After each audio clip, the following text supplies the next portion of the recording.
Antes de mencioná-las, eu quero dizer que esta reunião será realizada em caráter interativo, com a possibilidade de participação popular. Dessa forma, os cidadãos que queiram encaminhar comentários ou perguntas podem fazê-lo por meio do portal e-Cidadania, no endereço www.senado.leg.br/e-Cidadania, ou ligando para o número 0800 61 22 11.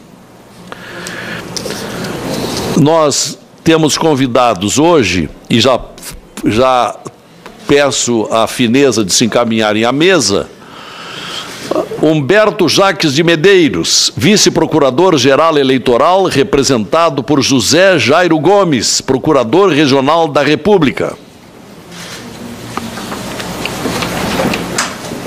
Muito bem, obrigado pela presença, tenha bondade. Obrigado. Maria Aparecida da Rocha Cortis, advogada especialista em processo eletrônico eleitoral, representada por Pedro Dourado de Rezende, professor de Ciência da Computação da UNB. Tenha bondade, professor. Seja bem-vindo. Obrigado. Tenha bondade.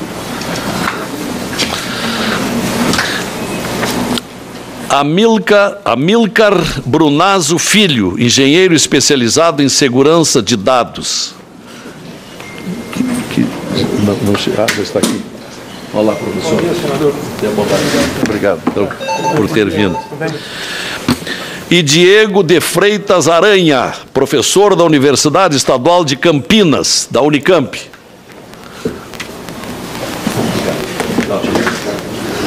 Bom dia, tudo bem?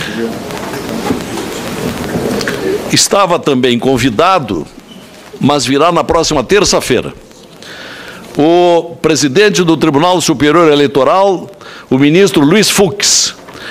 Houve tratativas com o presidente exercício desta comissão, comigo, e com o senador também, principalmente o senador Antônio Anastasia, e o ministro confirmou a presença para a próxima terça-feira, às 10 horas. Bueno, então vamos seguir ouvindo os nossos convidados e anuncio a seguir o professor Pedro Dourado de Rezende, professor de Ciência da Computação da UNB. Bom dia, professor Pedro. Bom dia, senador. É um prazer e uma honra estar aqui nessa mesa a convite de Vossa Excelência, e digo ao senhor em audiência que aguardei por esse momento por mais de 15 anos. Na época em que essa comissão era dirigida pelo senador Demóstenes Torres, ele nos recebia como especialistas organizados espontaneamente na sociedade civil, na forma de comitê multidisciplinar independente, da qual nós três que estamos nesta mesa como convidados fazemos parte. Nos ouvia atentamente no gabinete, em privado, mas durante as audiências públicas ele sempre negava a nossa presença como convidado. Estou aqui em nome da advogada Maria Cortis, que também faz parte do Comitê Multidisciplinar Independente. Acho que me cabe, nesse momento, diante da manifestação já exarada pela plateia, apresentar um pequeno contraditório técnico a respeito do que foi dito aqui na abertura. Em relação ao BU, é um instrumento que serve para auditoria de uma etapa apenas do processo de votação, que é o de totalização, onde os BUs que vêm das urnas eletrônicas são somados. O BU impresso pela urna pode fazer a verificação de que a totalização está correta, mas ele tem absolutamente nenhum efeito para verificar se o software está contabilizando os votos que foram praticados naquela urna corretamente. Para isso, a auditoria eletrônica é um jogo de gato e rato que quem entra para fiscalizar já sabe que o jogo está perdido, porque o software que vai na urna para fazer trapaça, ele sabe como verificar se ele está sendo fiscalizado ou se ele está ali numa eleição verdadeira, e ele, em podendo alterar a soma dos votos computados naquela urna, ele vai apagar o rastro da sua... Siga, professor. Obrigado. Gostaria de comentar que talvez o mais lamentável nesse episódio trazido pela interrupção, ao invés da presença dos cartazes, seja a ausência dos colegas do senador. Apenas o senador Capiberibe está presente nessa audiência. Muito bem, eu entendo que o senador fez a sua parte, corajosamente convocando essa audiência e nos dando a palavra. Então, continuando, o BU serve apenas para verificar... Quero apenas lhe informar que, como nós temos televisionamento, sim, e mais rádio e mais a imprensa presente, quer dizer, a publicidade do que estamos discutindo vai acontecer. Certo. O que eu lamento é a possibilidade de dialogar com senadores que defendem a posição contrária que a gente está trazendo aqui, né? Bem, continuando então, o B1 é um elemento que serve para fazer auditoria em uma parte apenas do processo. Em relação à votação paralela como teste de segurança, a partir do momento que foi introduzida a identificação biométrica, senador, ele se tornou absolutamente inócuo para esse propósito. Por quê? Uma vez o senhor já percebeu como é que os batedores de carteira operam? Eles só vão meter a mão na carteira quando o dono da carteira não está prestando atenção. Então, ele tem que observar a vítima para ver se ela está atenta ao que ele está fazendo. Se ela não estiver atenta, é quando ele vai agir. Um software que é inserido na urna por vários meios possíveis, que meus colegas vão poder explicar quais são em seguida, vai primeiro testar, verificar se ele está sendo observado num teste ou se ele está numa eleição verdadeira. E só vai fazer o que ele foi preparado para fazer de trapaça se ele perceber que não está sendo testado. Ora, com a identificação biométrica, o teste de votação paralela tem que simular eleitores de uma sessão eleitoral verdadeira no dia da eleição. Portanto, nenhum dos que vão pressionar o botão para inserir votos no teste vão ser identificados corretamente pela biometria. Neste caso, a urna que tem identificação biométrica vai dar 100% de falha de identificação biométrica durante o teste. É claro que uma linha de programa apenas é suficiente para detectar que o software trapaceiro está sendo submetido a um teste nesse momento e ele vai ficar quietinho, não vai fazer a trapaça. Entender isso como um teste de segurança é tentar enganar o eleitor que tem alguma capacidade de raciocínio. E isso é uma afronta do ponto de vista técnico, continuar insistindo que o teste de votação paralela continua sendo... Continuando, estamos aqui para... Minha função, basicamente, é relatar o que houve em relação ao processo de cumprir a lei que exige o voto impresso como um mecanismo de verificação pelo eleitor de como o seu voto pode ser contabilizado.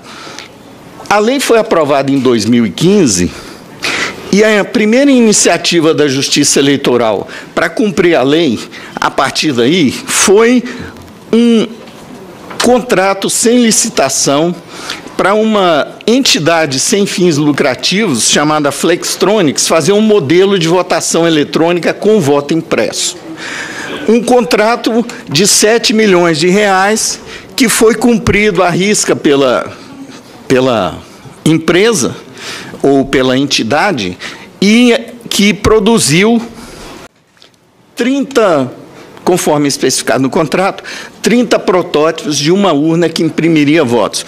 Mas, ao preço de R$ 3.700 cada nova urna, um desperdício totalmente desnecessário, que só faria sentido se a impressora fosse fazer parte do sistema de votação como um dispositivo desacoplado da urna, que teria que ser integrada ao sistema de votação por um mecanismo de comunicação que podia ser interceptado por eleitores.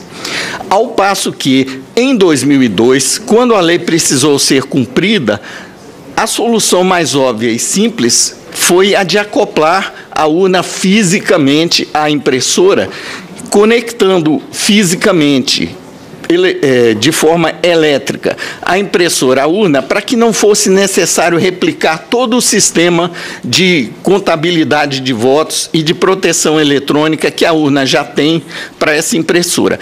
Tanto é que a urna atual, sem impressão do voto, já tem uma impressora que faz parte da urna, que imprime o BU. todas elas têm. Então, o sistema de software da urna já está preparado para dialogar com uma impressora. Não é necessário contratar uma empresa para desenvolver toda uma replicação do sistema da urna a pretexto de precisar imprimir o voto. E foi essa solução que foi encomendada em 2017. Quando foi entregue o protótipo, o 2016, está me corrigindo aqui o doutor Amilcar, quando foi entregue os protótipos, houve uma audiência na Câmara, se não me engano, né, em que foi levantada a questão que, em 2009, quando a Lei Vigia, que exigia o voto impresso, foram contratadas a compra de 150 mil urnas que não previam a inclusão da impressora do voto. O TSE foi questionado por que ele não estava cumprindo a lei que exigia impressão do voto na compra de 150 mil urnas, e a resposta que o TSE deu através de um comunicado oficial, comunicado 10, número 10 daquele ano, era de que a urna vinha já... o modelo que estava sendo licitado já vinha configurada para receber um módulo de impressão de votos acoplável a ela, em que, portanto, quando fosse o caso, seria compradas as impressoras como um dispositivo adicional que seria acoplado à urna. Bem, então, quando isso foi trazido à tona agora em 2017, o TSE simplesmente ignorou que já tinha gasto 7 milhões com um modelo caríssimo, desnecessário, e fez um edital que foi uma verdadeira afronta à soberania nacional, porque um edital praticamente dirigido, porque fazia exigências desnecessárias para fornecimento de venda casada de material de papel, inclusive, com características desnecessárias de durabilidade, etc., e que foram, de certa forma, direcionadas para que nenhuma empresa que fabrica simplesmente impressoras pudesse ganhar essa licitação. O senhor permita, como o senhor está entrando de rijo na questão fundamental dessa audiência pública, que é a parte técnica. Sim. Então, permita que eu lhe interrompa e faça só uma ou duas perguntas. O senhor está dizendo que 150 mil urnas já estão preparadas para impressão e já estão acopladas a impressoras? Caso a informação fornecida pelo TSE na ocasião seja verdadeira. Bom, quantas urnas o Brasil tem? Eu vi outro dia escrito num jornal que seriam 600 mil urnas. Ali.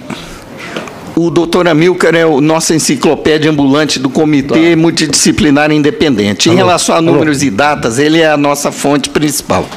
Então, quantas urnas, professor? Atualmente tem em torno de 600 mil urnas. 600 mil urnas. Então, vamos ficar com esse modelo que o professor Pedro Rezende citou, que é o modelo de 2009, foi primeiramente comprado a 150 mil, mas depois foi complementar a Essas estão prontas para... Estão prontas, tem mais de 400 mil dessas urnas. Quantas?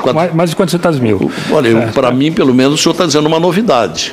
Então, já há 400 mil urnas prontas, aptas ao voto impresso? Não, a receber o módulo impressor externo, sim. Não teria que haver maior gasto com elas? Não, senhor. Não teria que haver, principalmente, desenvolvimento de software por terceiros para poder fazer uma impressora de votos funcionar com esse sistema de votação. E o senhor acha que o gasto seria muito grande ao preparar esse novo software? Olha, em 2002, quem preparou o software foi a própria informática do TSE. Eles só compraram impressoras, sim, porque o software que já estava na urna já tinha toda a lógica, a infraestrutura necessária para dialogar com uma impressora, que é a impressora que sempre esteve na urna para imprimir BU.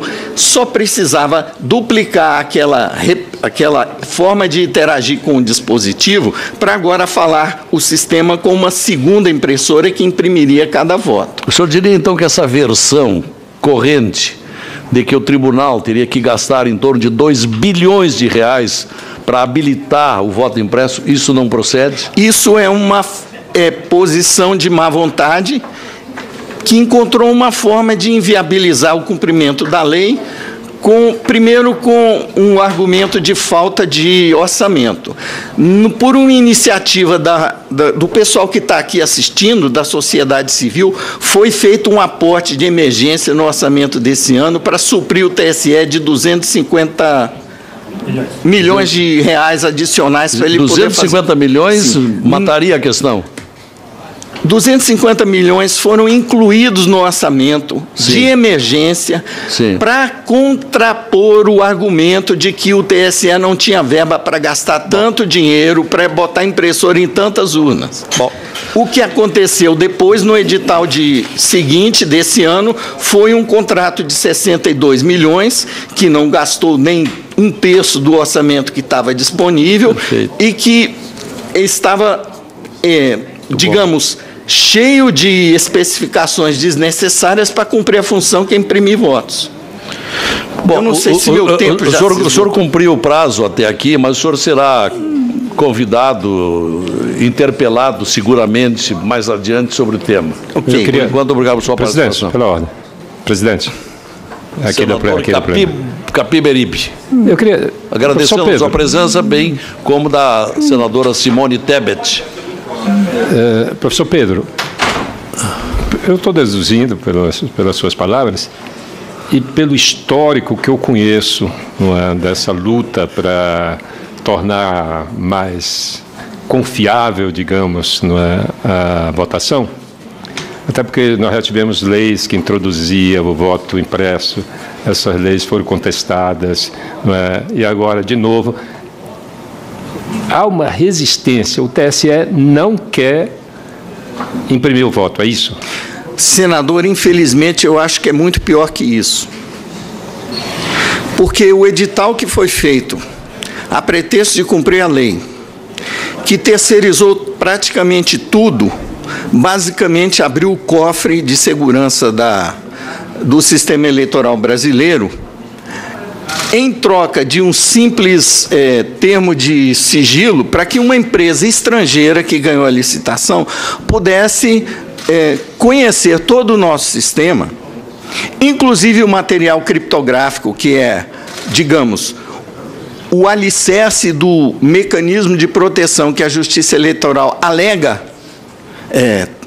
ter construído no seu sistema, para que essa empresa possa desenvolver um sistema de votação integrado, de impressão do voto integrado ao sistema que existe hoje para as urnas eletrônicas. Sendo que não haveria nenhuma necessidade de entregar o código do sistema eleitoral para uma empresa que tem como responsáveis 3 venezuelanos e um português, que não tem nenhum compromisso com a legislação brasileira, inclusive de cumprir o tal termo de sigilo sobre o conteúdo do material dos sistemas que eles receberiam a pretexto de desenvolver o voto impresso.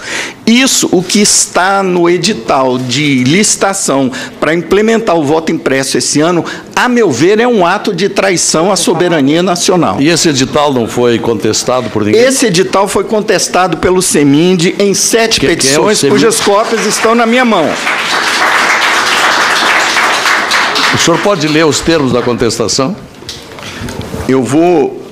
É muito longo? Não, eu vou ter que escolher alguns parágrafos que são mais contundentes, então para a gente não perder tempo, eu peço que o senhor adiante a audiência e eu volto a eles para atender o pedido. Mais tarde o senhor volta. Presidente. Sim, senador Capiberibe. Presidente, Vossa Excelência, na realidade, aprovou essa audiência pública não para tratar de legislação, porque a legislação já cumprimos a nossa parte. Nós aprovamos a legislação estabelecendo a impressão do voto. Exato. Agora, eu estou ansioso para ouvir o doutor Jairo Gomes, daqui a pouco, procurador regional, porque para saber o que é que o Ministério Público está fazendo em relação a essa decisão de descumprimento da lei. Porque essa audiência pública, Vossa Excelência, olha, caiu do céu. Porque se nós não nos movimentarmos politicamente, não vai haver impressão do voto, porque essa é a decisão de um grupo muito fechado que está acima da lei. Até esse o problema é que o judiciário brasileiro está acima da lei. E eu vou falar Eu tenho uma lei, proposta minha aqui nesse Senado, no Congresso Nacional, aprovada, que hoje está sendo cumprida no Brasil todo, que é a Lei Complementar 131, a Lei da Transparência. Quem não cumpre? Judiciário. Você, para entrar para buscar uma informação no Judiciário, você tem que deixar o seu CPF. Primeiro você tem que ser especialista em navegação para poder encontrar a informação nos tribunais de justiça do Brasil. Qualquer um, do Brasil todo.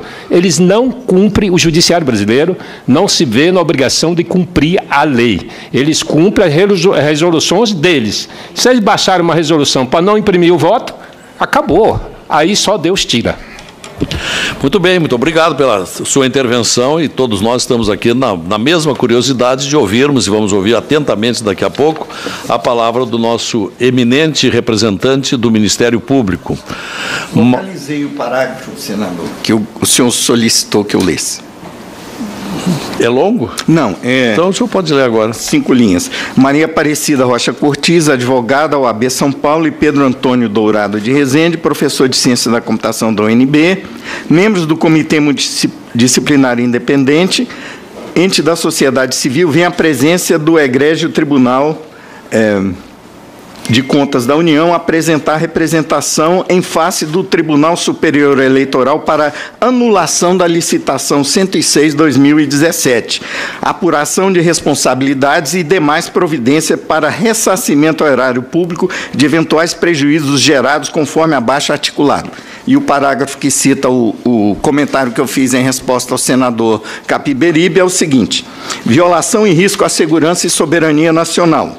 Item 4. Certo é, e consta de forma expressa do edital, que haverá compartilhamento de informações confidenciais sensíveis à segurança do processo de votação entre a empresa estrangeira e o TSE para fins de desenvolvimento desnecessariamente terceirizado da interface entre os equipamentos de votação e os da impressão de votos. A segurança do processo de votação em face de tal aberração contratual, na visão inexplicavelmente ingênua do TSE, estaria garantida pelo mero e simples compromisso dos responsáveis envolvidos, firmado através de um termo de sigilo. Esse termo de sigilo teria o efeito de vincular às leis brasileiras os seus signatários, mas, neste caso, quem vai administrar o consórcio das empresas vencedoras da licitação são 3 cidadãos venezuelanos e um português, que não estão submetidos in totum à legislação nacional.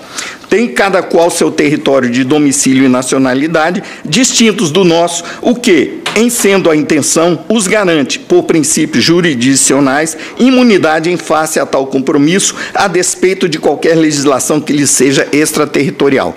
Assim, agindo na ilegalidade, o TSE coloca em risco a soberania nacional ao compartilhar com tais entes estrangeiros informações confidenciais do sistema de votação usado em eleições oficiais no Brasil, inclusive material criptográfico que pode ser utilizado para simular a origem autêntica de programas que compõem tal sistema. Faço uma interrupção aqui, senador, para comentar que esse material criptográfico teve o acesso negado aos especialistas que estiveram no TSE para desenvolver os testes de segurança, como o professor Diego vai atestar na fala dele em seguida. Com esse material criptográfico, programas stealth, camuflados, capazes de, nas 95% das sessões para as quais não está prevista a impressão do voto, fraudar percentualmente as votações de forma indetectável sob as regras atuais para fiscalização externa, inclusive, como eu comentei, em relação à votação paralela, os quais poderiam ser antecipadamente confeccionados e plantados à sorrelfa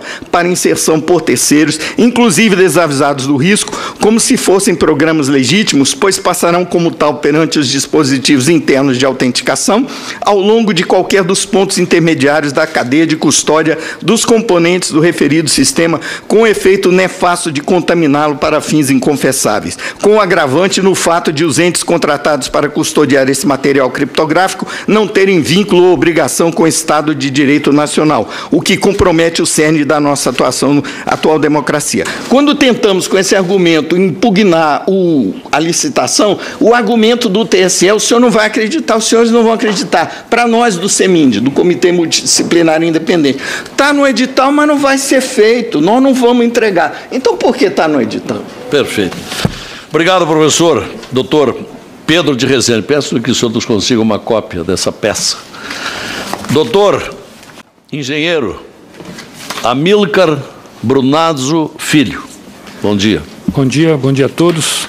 Primeiramente, quero agradecer ao senador Lazer Martins por essa oportunidade, essa iniciativa que ele teve, muito oportuna, sempre acho oportuno esse assunto. Já estive aqui nessa casa, nessa sala, debatendo outras vezes essa questão, milito nessa questão desde o ano 1999, quando fui trazido pelo senador Roberto Requião, daquela oportunidade, para falar pela primeira vez sobre a transparência do processo eletrônico de votação. Tive aqui algumas vezes convidado pelo senador Capiberibe, a quem agradeço a presença, que muito me honra. Então, vamos voltar a falar desse assunto, que eu estou há 20 anos brigando por mais transparência no voto eletrônico, e essa questão é um jogo de gato e rato, ou um pêndulo, como a gente tem às vezes usado essa metáfora, do voto impresso. Uma hora ele é aprovado, outra hora é reprovado, outra hora é aprovado, outra hora é reprovado. Então, vou falar um pouco sobre isso, tentando me ater ao seu pedido de falar da importância do voto impresso, como que é no resto do mundo, como que se faz, se ele se resolve ou não resolve o problema, e depois, o caso mais prático, o que está acontecendo com a implantação do voto impresso esse ano, na eleição desse ano.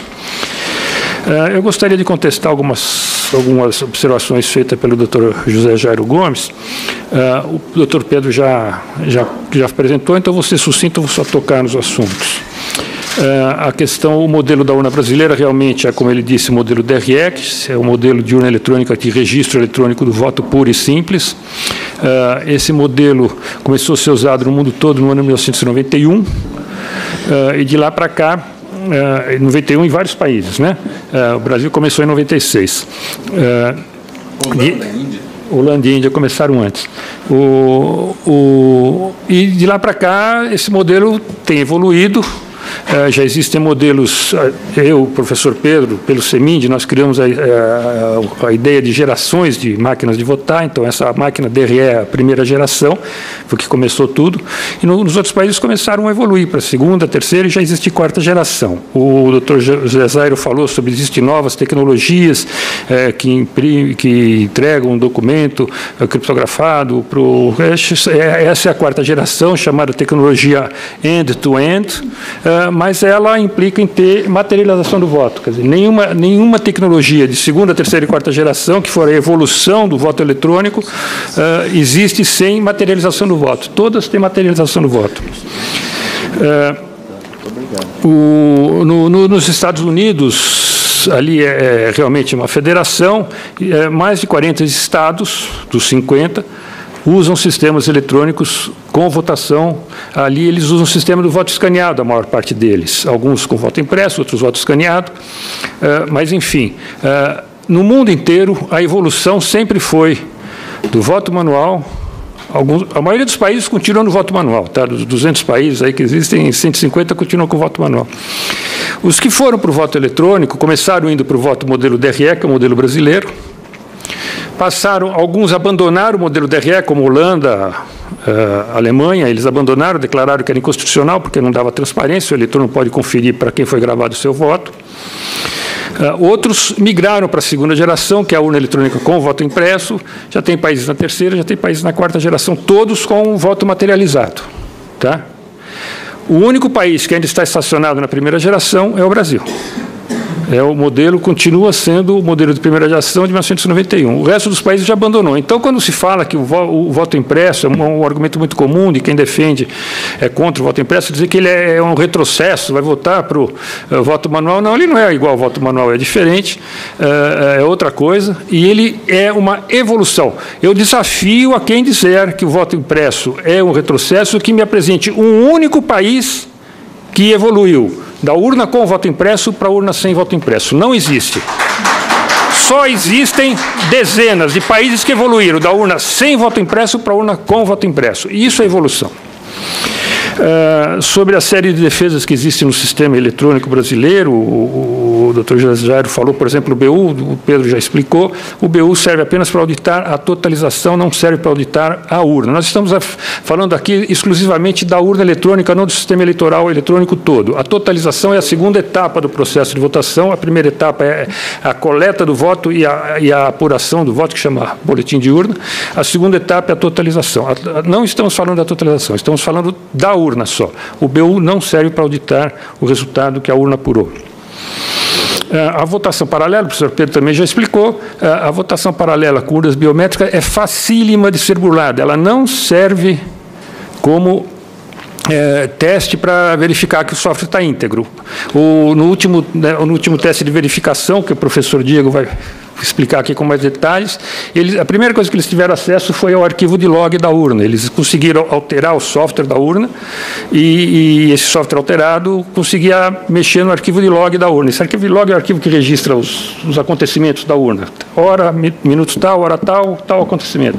Basta só ter esse acesso que o professor Diego provou que é possível fazer, um software que acesse esse arquivo de log e verificar. Tem lá identificação biométrica recusada, ou seja, o eleitor não foi identificado com a própria biometria, que é o caso da votação paralela. O teste de votação paralela que o TSE faz, o eleitor não é identificado pela biometria, porque o eleitor não está lá no TRE para fazer a votação.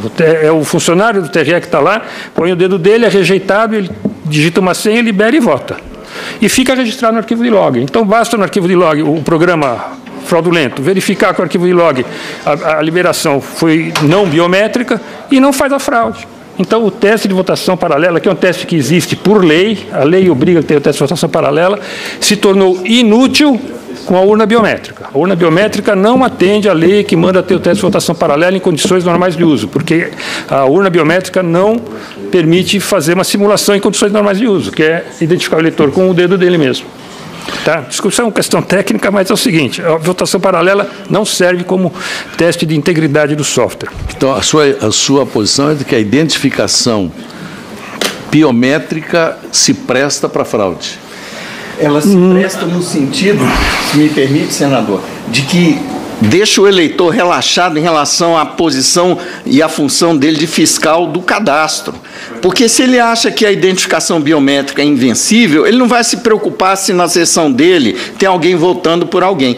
Quando toda identificação biométrica, por ser probabilística, é passível de erro e precisa ter um mecanismo de backup para permitir falsos negativos, falsa identificação, não violarem o direito do eleitor de votar. Então, a senha que o mesário usa para liberar o voto continua lá funcionando. Por isso, o mesário mal intencionado pode liberar o voto para gente que vai votar em nome de outro, como ele podia fazer antes, só que agora com o eleitor descansado, achando que não tem mais esse risco, porque a identificação biométrica vai dar resultado correto 100%. Então, com a biométrica, ele não apresenta o título, ele não... Se o mesário... Mas se ele mostra uma carteira com fotografia... Mas se o mesário está comprometido com a fraude, ele vai ignorar que a identificação é falsa. Deixa eu falar, Pedro. Tá bom, mas nós temos que ter o mesário comprometido. O que eu quis dizer é o seguinte, o eleitor deixa de ter o olho no mesário porque ele acha que a má-fé do mesário não está mais na equação, não pode mais ser parte de um processo de violação do cadastro. Mas o mesário, muitas vezes, não é um, são vários mesários. Teria que... Por sessão eleitoral é um. Sim, mas tem o presidente, tem o secretário, tem normalmente 3 ou 4 integrantes da mesa.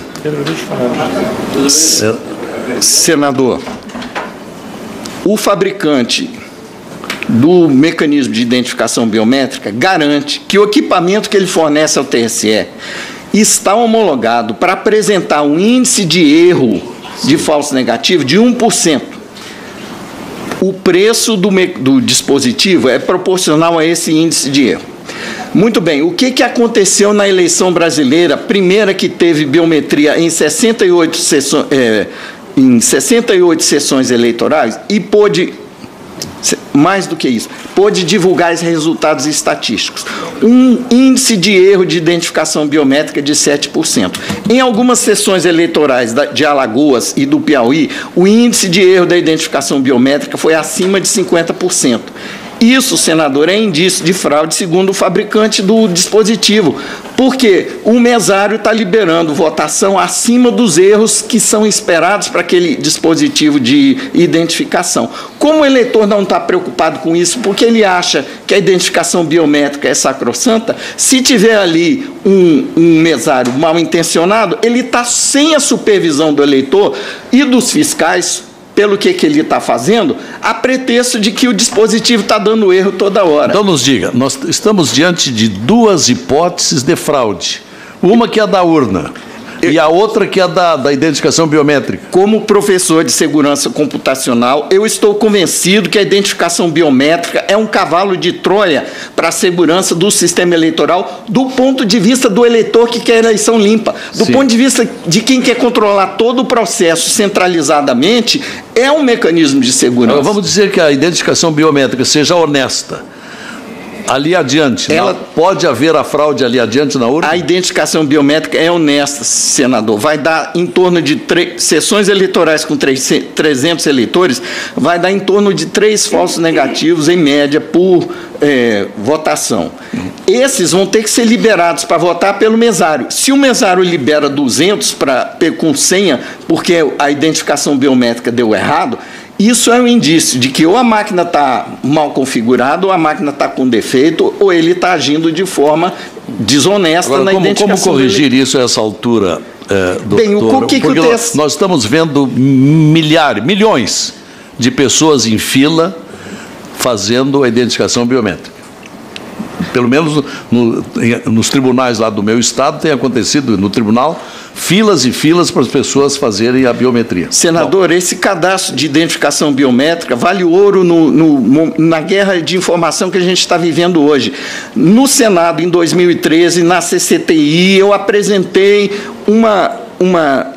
eu fui convidado para uma audiência pública de um outro projeto de lei que introduziria o voto impresso de 2010, onde eu mostrei que o TSE estava fazendo acordo de compartilhamento desse cadastro de biometria, violando a lei do cadastro eleitoral de 95. Isso é muito grave. Sim, eu apresentei no Senado essa denúncia. E não no Ministério Público? O senador Capiberibe é testemunha que ele estava presente nessa audiência. Mas no Ministério Público o senhor não levou essa representação? Senador, eu tenho que preservar minha integridade física, então eu tenho que saber até onde eu posso ir. Da primeira vez eu fui numa audiência pública, dessa vez eu fui até o TCU. Da próxima, se tiver uma plateia como essa, eu posso ir além, mas eu tenho que tomar cuidado com a minha vida. Bom. Senador, gostaria de falar da biometria. Engenheiro Amilcar, gostaria de completar essa questão da biometria. Recentemente, em final de 2017, um professor de criptografia da Universidade Federal de Minas Gerais, chama Jeroen van der Graaf, ele é holandês de nascimento, titular agora da cadeira. Ele participou, em 2002, da auditoria que a Sociedade Brasileira de Computação fez do sistema eleitoral. Ele foi lá no TSE e estudou todo o sistema. E, em 2017, ele resolveu contar a verdade isso que ele viu. E ele soltou esse relatório, um livro, chama O Mito da Urna, em que ele diz que quando ele vai em congressos de informática sobre segurança do voto eletrônico fora do Brasil, que existem esses congressos de informática, que o pessoal dá risada da urna brasileira quando ele diz que a urna brasileira não imprime o voto e identifica o eleitor na própria urna. Ele fala, mas você está maluco? O Brasil é o único país do mundo onde o eleitor é identificado na urna. Mesmo a biometria é usada em muitos países. Eu não estou condenando a biometria, eu estou condenando a biometria sendo usada na urna. A urna que faz a identificação do eleitor. Isso, o único país do mundo é o TSE, é o Brasil. E é essa identificação da biometria na urna que torna o teste de votação paralela ineficaz, que é o teste que faria a verificação se o software da urna está funcionando corretamente no dia da eleição. Então, o que está errado é a identificação biométrica na urna. Agora, essas coisas que o professor Pedro falou realmente acontecem. O TSE não está conseguindo implementar a biometria de maneira correta, está dando taxas de falso negativo, inclusive taxas de falso positivo, 10, 15 vezes além do normal aceitado no mercado. Já falei da... Bom, eu queria então agora responder aqui sobre a má vontade do TSE. O senhor perguntou se é evidente ou não que existe uma vontade do TSE contra a lei do voto impresso. Essa lei foi aprovada em 2015, senador. Até agora não foi feito absolutamente nada efetivo. Se o senhor permite, como nós estamos em transmissão, eu quero ler o que diz a lei. Lei número 9.504, não, exatamente, Lei 9.504 de setembro de 97, artigo 59A, no processo de votação eletrônica, a urna imprimirá o registro de cada voto, que será depositado de forma automática e sem contato manual do eleitor em local previamente lacrado, incluído pela Lei número 13.165. Então, a lei de 2015 absorveu essa norma que já veio de 97. Parágrafo único. O processo de votação não será concluído até que o eleitor confirme a correspondência entre o teor do seu voto e o registro impresso e exibido pela urna eletrônica, também incluído pela Lei 13.165 de 2015. Conclua. Então, essa lei foi aprovada em 2015.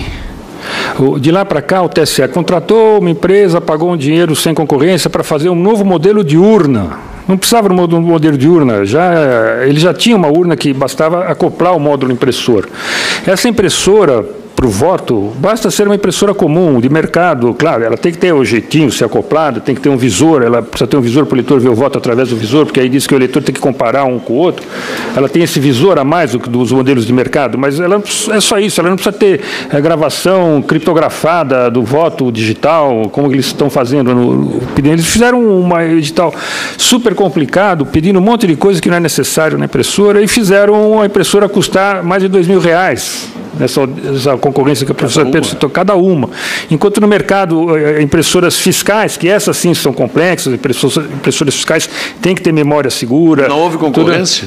Não, houve uma concorrência, entrou uma empresa só estrangeira, essa Smartmatic, e a outra empresa brasileira que entrou para fantasia lá só para fingir que era concorrência. Ela era uma empresa comerciante que só vende artigos de R$1,99. Faltou seriedade por aí. Não. E quando a segunda empresa foi chamada a apresentar um protótipo, ela desistiu, falou, não tem condição de fazer. Ela nem o protótipo fez. Agora, engenheiro Amílcar, o doutor Pedro disse há pouco que já tem 400.000 urnas aptas. Aptas a receber o módulo impressor externo. Pelo menos 400.000, talvez tenha mais, eu não tenho todos os números. 200.000, então, se o Brasil tem 600.000 urnas. Não, mas talvez tenha mais, eu não tenho o número todo certinho de cabeça, mas eles compraram, a primeira licitação era de 250.000, foi aumentada, foi 350.000, passou de 400, tem mais urnas. Então, o custo para preparar essas eleições com voto impresso... Bastaria comprar impressora. É relativamente pequeno. Pequeno, seria... É só fazer uma impressora fiscal, que é mais complexa, ela tem que ter criptografia dos dados lá dentro. A impressora do voto não precisa criptografar o voto, ela vai imprimir e mostrar e cuspir o papel, né? Vai cair na sacola lá atrás. Ela não precisa criptografar informação nenhuma. E para um governo que libera 1,5 bilhão para o fundo eleitoral...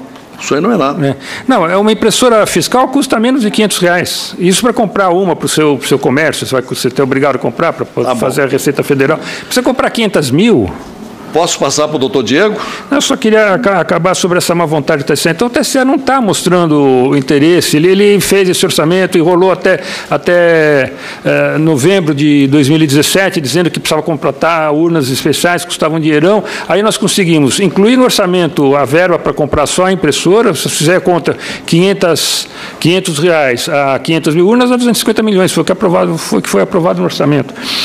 E aí teve uma audiência na Câmara, em que nós apresentamos que um documento do TSE, do ministro Aires Brito, que ele deu em resposta a uma petição da doutora Maria Aparecida Cortes, dizendo que as urnas modelo 2009 estavam aptas a receber a impressora, não precisava de impressora num computador novo, uma urna nova.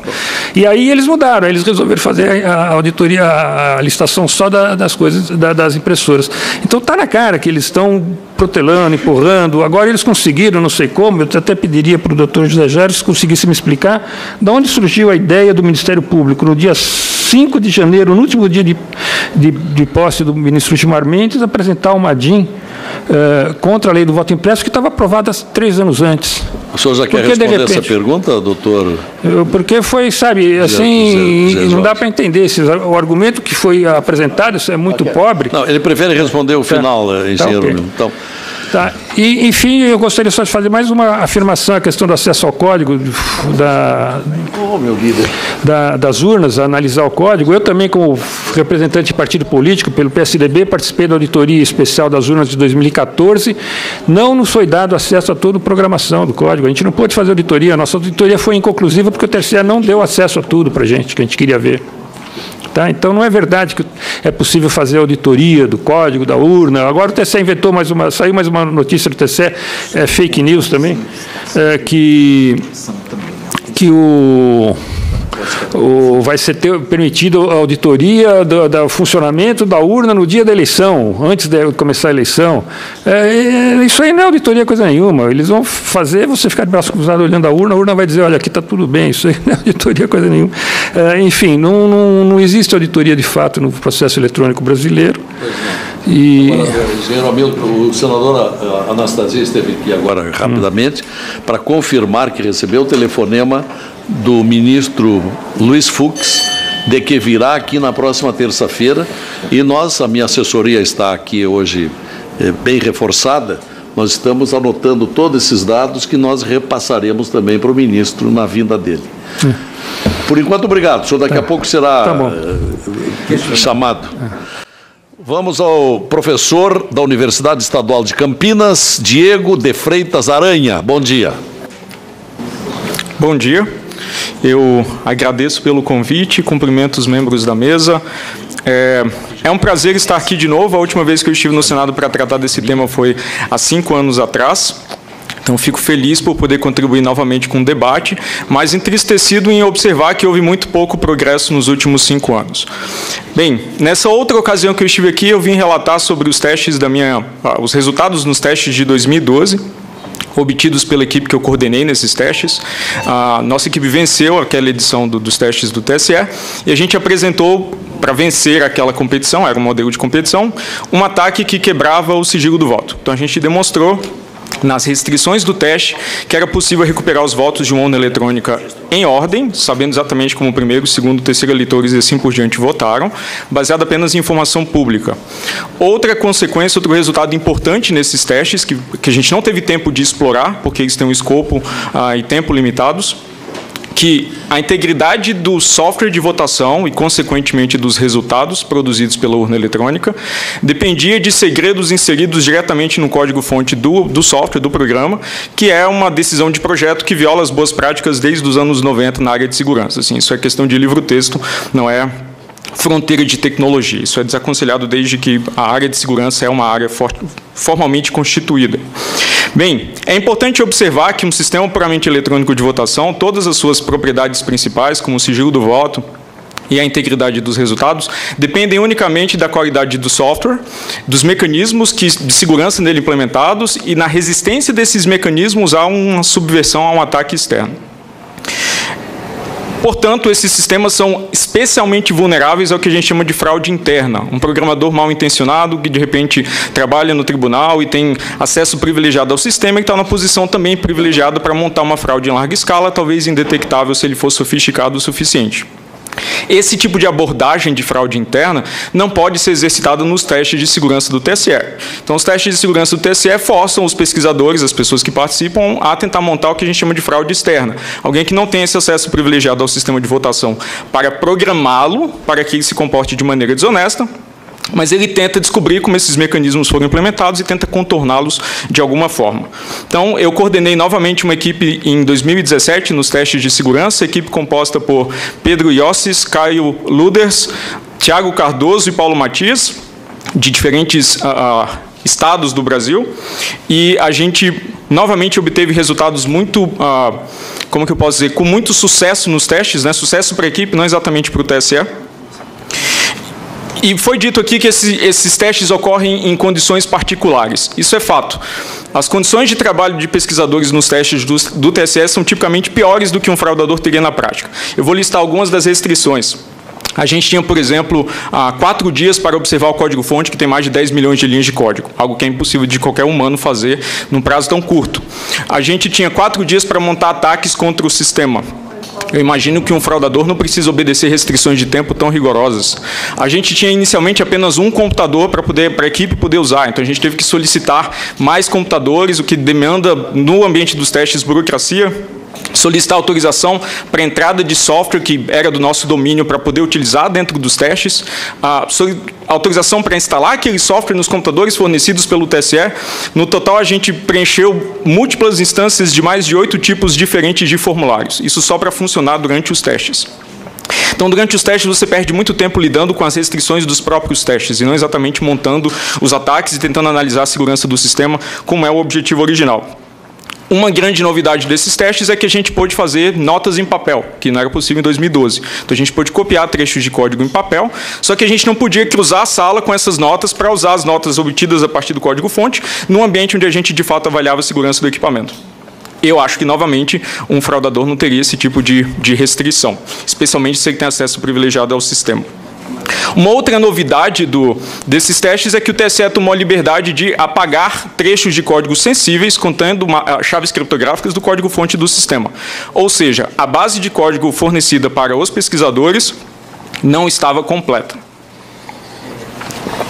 Talvez por reconhecer que o acesso a essas chaves criptográficas fornecia também acesso privilegiado ao sistema, já que todas as suas propriedades de segurança terminam dependendo do seu conhecimento.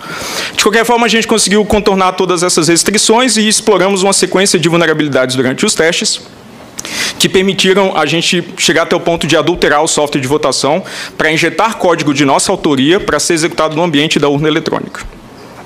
Bem, nosso trabalho começou capturando uma chave criptográfica que o TSE esqueceu de apagar no código-fonte para decriptar os cartões de memória que contêm software para ser instalado na urna eletrônica. Então, esses cartões de memória têm software, existe uma cerimônia de carga onde o software é transmitido, transportado dos cartões para as urnas eletrônicas, e cada cartão desses pode instalar dezenas de urnas. Então, é um ponto muito interessante para um fraudador, porque a manipulação de um único cartão tem um poder aí de amplificar esse ataque para dezenas de urnas.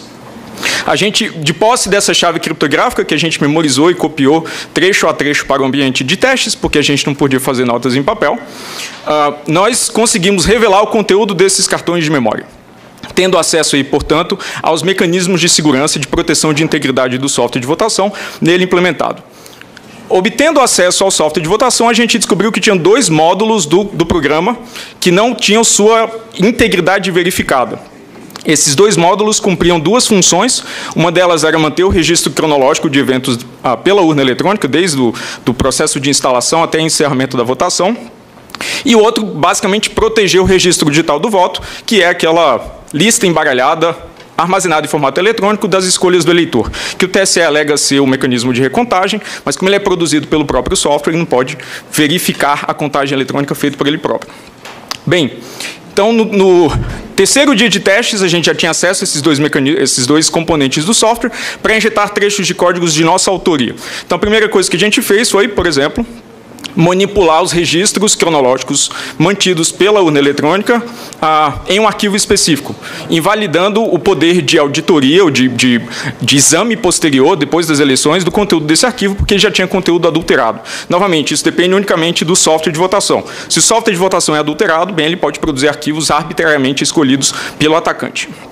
A gente também descobriu como injetar código para que o registro digital do voto pudesse ser capturado e decifrado, seu conteúdo revelado, entre votos consecutivos. Isso permitiria, por exemplo, para um mesário malicioso, capturar esse arquivo antes e depois de um certo eleitor ilustre e saber exatamente como esse eleitor votou pela diferença entre as 2 versões do arquivo.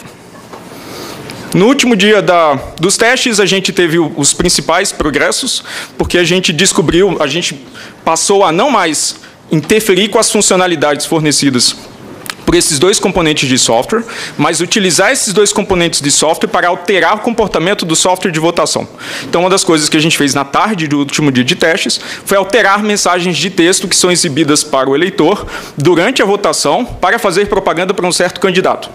Novamente, se a gente tinha acesso ao software de votação para introduzir comandos nossos, ele podia se comportar exatamente como a gente queria. Então, uma forma muito fácil e evidente de mostrar que a gente tinha controle sobre o software de votação é alterar uma mensagem visível para o eleitor. A gente também fez bastante progresso na direção de desviar votos de um candidato para outro. A gente chegou a ter uma versão do ataque pronta e funcional nas nossas máquinas, nas máquinas onde a gente estava trabalhando. Mas a gente não teve tempo de testar essa versão do ataque na urna eletrônica, porque nos testes, todas as nossas tentativas de ataque demoravam em 40 minutos para você instalar a urna, rodar todas as rotinas de autoteste, reiniciar novamente, dar início a uma votação. Então, todos esses procedimentos tomam muito tempo do investigador, né, que, novamente, não necessariamente é restrito no caso de um fraudador minimamente habilidoso. Não é exatamente uma surpresa que o software de votação tem essas vulnerabilidades, no sentido de que todo software é intrinsecamente vulnerável. É exatamente por isso que a gente não deve confiar resultados de eleição incondicionalmente a software de votação, ou a software, não. É por isso que é importante ter um outro comprovante físico, o registro físico do voto, que permita ao eleitor, que não tem treinamento especializado, auditar se o voto específico dele, as escolhas que ele decidiu inserir no equipamento, são registradas corretamente em uma outra mídia, para que essa outra mídia sirva para auditoria, a recontagem, dependendo dos procedimentos eleitorais. Isso não é a minha opinião pessoal, esse é o entendimento da comunidade técnico-científica internacional, e isso segue exatamente a experiência de todos os outros países que implantaram o voto eletrônico em algum momento. Não há outro país no mundo que utiliza ainda sistemas de votação puramente eletrônicos, baseados em máquinas de votar. Todos eles já migraram para sistemas que fornecem maior transparência, usando um registro físico do voto. A gente pode debater aqui por uma semana qual a melhor forma de implementar esse registro, qual a melhor forma de integrá-lo no sistema brasileiro, mas eu não considero a presença de um registro físico que seja negociável. É simplesmente um requisito básico para a transparência. Em épocas de política e eleições cada vez mais polarizadas, que a gente vai ter vitórias cada vez mais apertadas, não pode haver uma dúvida, uma indecisão sobre qual o resultado correto e acurado das nossas eleições. Sobre a questão orçamentária, eu gostaria de finalizar basicamente dizendo que a possibilidade de autoria de uma eleição não deveria ter preço. Não. Basicamente, esse é o requisito fundamental de qualquer eleição, provar para os eleitores, provar para os participantes, provar para a sociedade que o resultado é acurado e honesto. Isso não deveria ser negociável. Como é que o senhor disse que a eleição não deveria ter preço? O que não deveria ter preço? Transparência não deveria ter preço. Não, gostei, é um requisito fundamental. Gostei da frase, gostei. Transparência de uma eleição não deveria ter preço. Não deveria ter preço. Ainda mais a desse ano. Exatamente. Então, essa discussão em torno de se não é possível acomodar o sistema brasileiro para que ele possa ser transparente, para mim, inverte completamente a sequência lógica das coisas. Transparência é um requisito. A gente não deveria considerar se elas podem ser tornadas transparentes ou não. A gente deveria encontrar uma forma de torná-las transparentes e depois, né, descobrir exatamente qual que é o orçamento, como a gente pode fazer isso da maneira mais eficiente. Esse deveria ser o raciocínio. É isso, muito obrigado. Com a sua permissão, eu vou anotar essa sua frase e vou usá-la, não hoje, oportunamente. Tudo bem, não cobro royalties. Transparência de uma eleição séria não deveria ter preço. Sim. Gostei. É um requisito. Antes de passar aquele senhor que me pediu a palavra, só um momentinho, já vai lá. Tem uma pergunta atrasada aqui do doutor Pedro, mas o engenheiro Amílcar queria também lhe fazer uma pergunta. Uma pequena observação sobre o que o professor Diego apresentou agora. Além da equipe do professor Diego, houve uma outra equipe também da Polícia Federal que também teve sucesso no ataque, identificar a chave de segurança e mexer no software da urna, enfim. O que as duas equipes fizeram, para simplificar bem, se vocês entenderem, eles conseguiram duas coisas que o TSE alega que não é possível. Eu fui lá no site do TSE, onde fala do teste de segurança, tem lá um videozinho de 4 minutos que diz o seguinte, 3 coisas ele diz. Ele diz que não é possível rodar o software da urna num computador qualquer, porque tem sistemas de segurança, criptográficos de segurança. E não é possível adulterar o software da urna e rodar o adulterado na urna. O que a equipe do professor Diego e do pessoal da Polícia Federal fez foi exatamente isso. Eles pegaram o software da urna, rodaram no computador deles, o software do oficial, né? A peça lá de gravação do software da urna. Eles pegaram o software da urna, rodaram no computador deles, adulteraram o software da urna, puseram na urna e ele rodou. E ele rodou, escreveu mensagens espúrias na tela, leu o conteúdo do log, como eu falei, que é uma etapa para fazer a fraude contra o teste de votação. Enfim, eles fizeram exatamente aquilo que a publicidade oficial do TSE disse que não é possível. Por isso, eu digo que essa decisão do atual presidente do TSE, que ele pretende atacar a questão dos fake news, ele devia começar a se preocupar com o fake news que tem na página do TSE. Tá, perfeito. Bom, antes de passar a pergunta do professor Pedro, eu quero dizer que pelo portal E-Cidadania já vieram algumas manifestações, que leio aqui, pelo menos algumas, rapidamente. Márcio Camargo Cordeiro, do Acre, está nos assistindo e diz: esperamos que a vontade popular seja respeitada nessas eleições com 100% dos votos impressos para mais transparência do pleito e fortalecimento da democracia brasileira. É preciso que o eleitor tenha mais confiança na hora de votar. Justiça Eleitoral tem o dever de garantir isto. Já Silmara Martins, de São Paulo: onde está escrito na Constituição que o TSE pode legislar e decidir? Se, quando e como vai cumprir uma lei aprovada pelo Congresso Nacional? O povo não pode decidir se cumprirá ou não uma lei. Por que o TSE pode? Voto secreto, impresso e escrutínio público em 2018 em 100% das urnas. Silmara Martins, São Paulo. Tiago Ribeiro, de Minas Gerais: voto impresso em 100% das urnas já para a próxima eleição ou o fim da urna eletrônica? Professor Pedro, o senhor tinha deixado uma pergunta aqui para o doutor José Jairo. Não precisa mais? Não. Tá. Mas bom, posso tentar responder a pergunta do ouvinte? Onde está na Constituição que o TSE pode tudo? Exato. Na composição. A última instância do Judiciário brasileiro tem metade dos componentes do Tribunal Superior Eleitoral. Perfeito. Por isso, o poder em assuntos eleitorais está concentrado numa entidade que julga, executa e normatiza seus próprios atos. Nunca vai ser possível ganhar essa corrida de gato e rato para obrigar essa entidade a agir conforme a vontade popular, se não for da intenção deles, nessa forma de organizar a República, a meu ver. Perfeito. Essa expressão corrida do gato e rato já foi usada aqui 3 vezes. Isso não deve ter acontecido por acaso. O professor Pedro roubou a minha manifestação final. Eu ia encerrar falando isso. Registro com muita satisfação a presença também aqui no nosso plenário do deputado Isalci Lucas, do PSDB do Distrito Federal, que tem grande interesse também no andamento desse tema. Bom, a sua pergunta, por gentileza, o senhor se identifique para nós, até para fins de registro da secretaria, seu nome, onde trabalha, sua procedência, por favor. Me permita falar de pé, excelência, porque a minha cadeira aqui está estragada. Bom, esse é outro problema. Eu sou Felipe Marcelo Gimenez, eu sou procurador do Estado de Mato Grosso do Sul, minha OAB é MS 7580, estou aqui representando a Associação Pátria Brasil. E não é propriamente uma pergunta, excelência, eu quero usar uma expressão lá da tua terra. Nós somos advogados, o senhor é advogado, eu sou advogado, e quando esses cientistas falam da tecnologia da informação, nós ficamos mais perdidos que Cusco em procissão. Essa é uma frase muito dita lá. Pois é.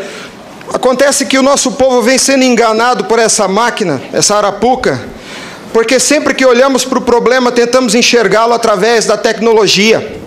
E, na verdade, excelência, nós temos que olhar para essa máquina com a luz da lei. Antes da ferramenta, deve prevalecer a ordem jurídica. A ferramenta deve servir à ordem jurídica e não o inverso, excelência. Nós estamos vivendo uma inversão, onde a ordem jurídica é posta de joelhos diante da ferramenta. Por falar em colocar de joelhos, a conduta do ministro Gilmar Mendes em protelar por 2 anos o cumprimento dessa lei deu motivo ao impeachment, ao pedido de impeachment. E eu vou mais além. Me parece que, na verdade, a conduta dele configura o crime de prevaricação, porque se omitir na obrigação do ofício é prevaricação. O que está acontecendo aqui, excelência? Um dos pilares da República está sendo quebrado. Nossa democracia E a cidadania desse povo está sendo violada, desrespeitada.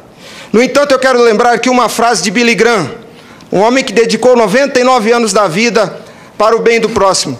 Ele dizia: a coragem é contagiosa, e o senhor está vendo aqui só alguns dos corajosos que se levantaram. Há uma onda gigantesca sendo levantada nesse país, um tsunami que vem em direção a Brasília. Os cidadãos estão indignados. O Tribunal Superior Eleitoral não pode recusar o cumprimento à lei. Se fosse uma ordem judicial, o senhor, excelência, não teria o direito de cumpri-la parceladamente. É uma lei, não tem vício de forma, nem de iniciativa, nem de conteúdo. Vou ao ponto. Fala-se muito da máquina, eu quero falar do ato jurídico. O senhor, como advogado, entende bem desse assunto.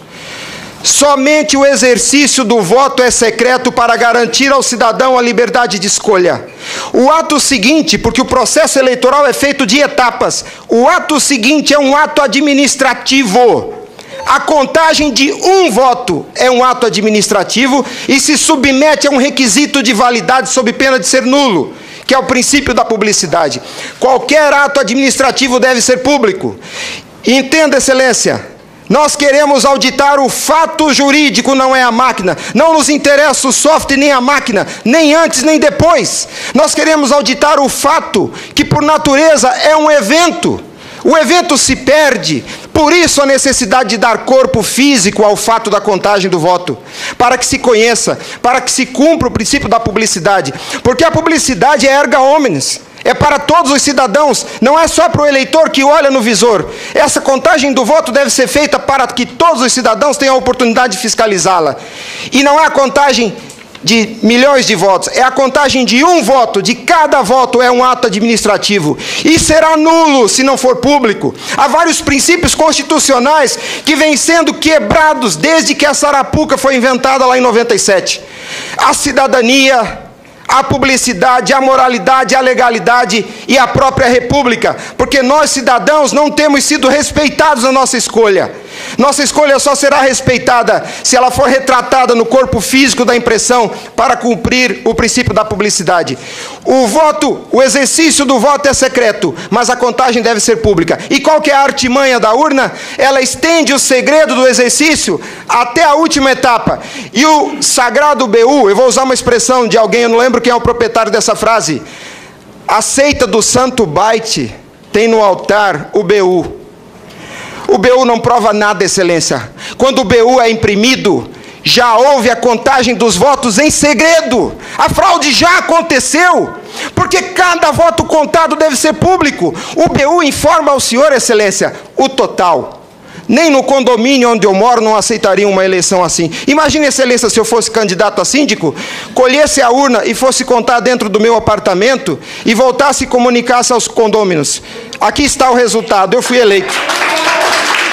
O BU é a prova da fraude, excelência. O BU é a prova da fraude. Doutora Simone, apesar de muito jovem, foi minha professora na faculdade. Ela é talvez a cabeça mais qualificada nesse Senado para rezar esse discurso, para dizer o que é um ato administrativo. Gostaria que ela estivesse aqui. O que acontece? Nós estamos sofrendo uma violação dos princípios republicanos, dos princípios constitucionais e principalmente, excelência, da cidadania, porque nossa cidadania só existe na medida em que nosso voto seja respeitado, porque ele é o instrumento do exercício da cidadania, porque através deles elegemos os nossos escolhidos. E a nossa eleição, a nossa escolha tem sido apurada em segredo, e o fato se perde. Por isso que os adeptos da seita do Santo Byte dizem que nunca há fraude. Porque quando se procurar o fato dentro da máquina, ele já não está mais lá, ele está no BU. E o BU só tem o total da contagem dos votos, excelência. Nós precisamos olhar para esse problema sobre a ótica da lei. Sobre a ótica da lei. Nós não podemos continuar aceitando esse engodo. E a lei que os senhores votaram, com uma representação maciça da outorga popular, só os senhores têm legitimidade para representar o povo brasileiro. Só os senhores. Os ministros da Justiça não tem essa legitimidade. Eles estão usurpando dos senhores as suas competências. Eles estão colocando esse Congresso Nacional de joelhos, porque estão se recusando a cumprir a lei. Excelência, eles estão cometendo abuso de autoridade. Abuso. Porque essa lei que os senhores votaram com 71% do Congresso Nacional, a derrubada do veto teve um peso de outorga popular maior do que as emendas à Constituição. 71% do Congresso Nacional disse, em nome do povo, será impresso o voto.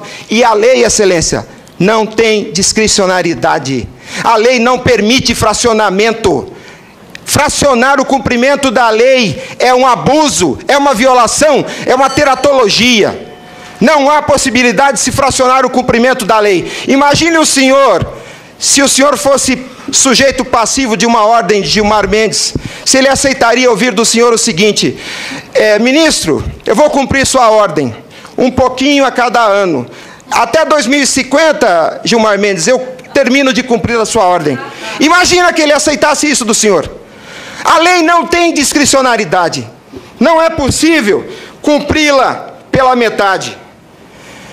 Em resumo é isso, excelência. E por fim, o direito dos senhores, a sua autoridade como representantes do povo está sendo vilipendiada. E por quem? Vou dizer mais. Não é por juízes.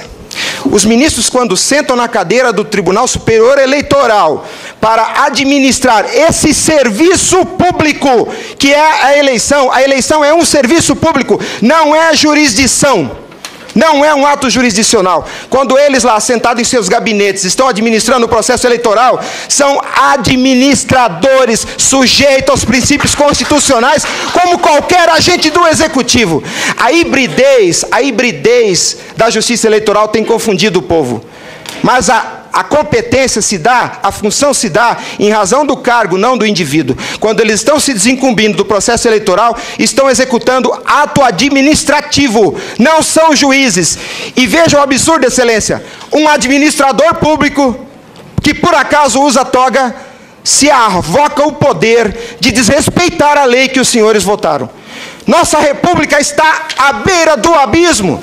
Se os senhores não se colocarem em pé e defenderem a sua legitimidade da outorga e aceitarem esse abuso de autoridade, acabou a república, excelência. Acabou a cidadania. Então nós somos escravos. Nós seremos escravos se a nossa escolha e a lei que os senhores votaram não for respeitada. Obrigado.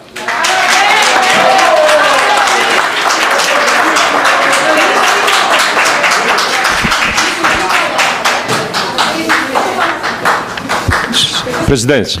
Bom, antes de passar a palavra ao senador Capiberibe, eu quero dizer que nós ouvimos aqui pronunciamentos muito valiosos. Os objetivos dessa audiência pública estão sendo alcançados. Nós estamos saindo daqui hoje, mais uma vez, com a convicção de que as desconfianças têm procedência, até que se prove o contrário. Com certeza. Bom,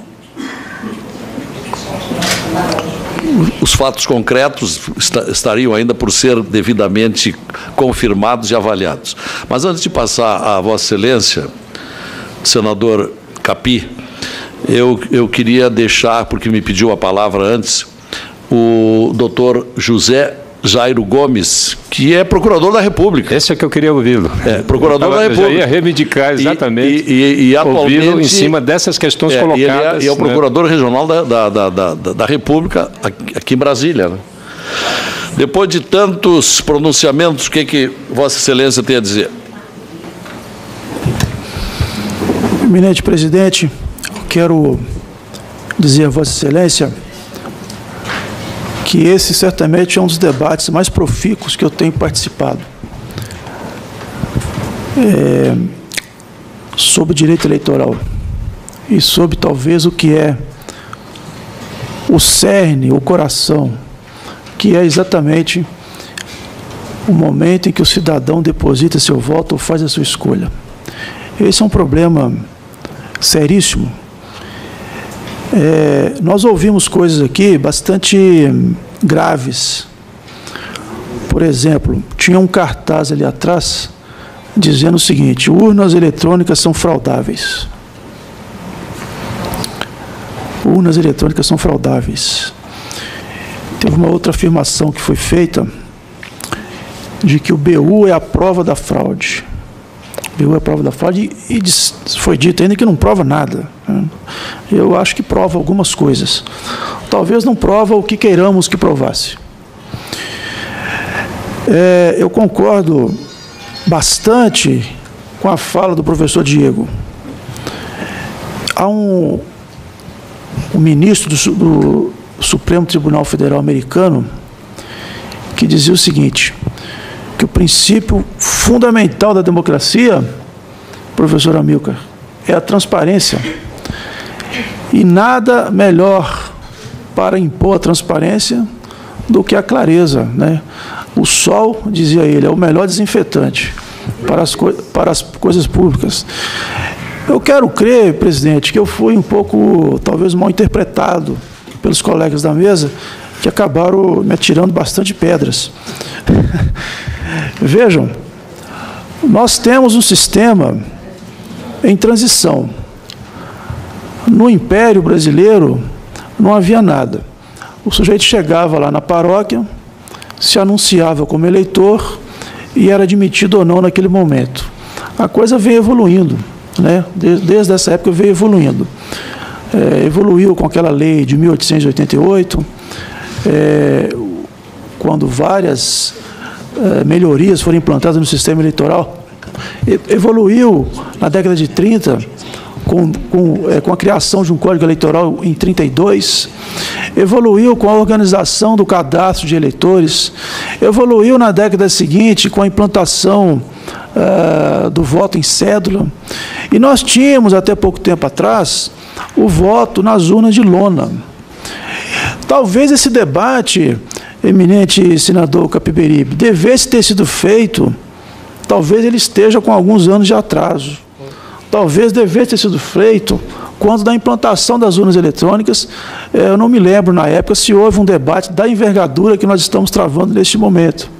Porque nós estamos questionando aqui, eminente presidente, exatamente a essência do voto, de como ele é feito, questões que deveriam ter sido pensadas quando da implantação desse voto.